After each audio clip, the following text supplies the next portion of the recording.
তো hello guys, আজকে আমি খেজুরের গাছের রস লাগাবো। তাই জন্য প্রথমেই একটা চাকু নিয়ে নিলাম। চাকুটা ধার নাই, ধার দিয়ে নিব। ধার দেওয়ার জন্য একটা পাটা নিলাম, পাটাতে একটু জল দিয়ে নিব। এটাতে খুব ভালো ধার দেওয়া যায়। দেখো গাইস, কত সুন্দর ধার উঠেছে। এবার আমি চলে যাব বাগানে, যেখানে খেজুর গাছ আছে। এই খেজুর গাছটাতেই রস লাগাবো। খেজুর গাছটা ছোট আছে, এই ছোট গাছেতেই লাগাবো। কি হয় দেখা যাক। গত বছর একটু লাগার চেষ্টা করেছিলাম, গাছটা ফেটে ফেলেছিলাম। তা আবার এই বছর ট্রাই করেছি খেজুর গাছ রস লাগানোর জন্য। যেগুলো জঙ্গল উঠেছে জঙ্গলগুলো কেটে সাফ করে নিলাম।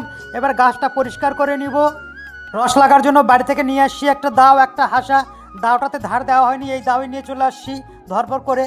আমি খেজুর গাছের রস লাগাতে জানি না, মোবাইলে অনেক ভিডিও দেখেছি খুব সহজভাবে খেজুরের গাছের রস লাগায়। তাই দেখে আমিও ট্রাই করলাম, কিন্তু চেষ্টা করেছি, অত সহজে হচ্ছে না। ওদের বস্ত্রগুলো খুব ধারালো, কিন্তু আমার দাও হাসা অত ধারালো নয়, তাই জন্য অত ভালো হচ্ছে না। তাও চেষ্টা করি, কি হয়, চেষ্টার তো বিফল হবে না।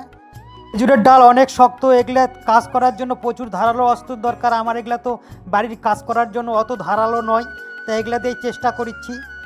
দেখি রস লাগানো পারি কি পারি না। গাইস, গাছটা এখানে অটোমেটিক হয়নি, গাছটা এক জায়গা থেকে আমি তুলে নিয়ে এসেছিলাম অনেক বছর আগে। আজ রস লাগার চেষ্টা করছি। গাছটা ফেটে ফেললাম গাইস, এই বছর অল্প একটু ফেটে ফেললাম।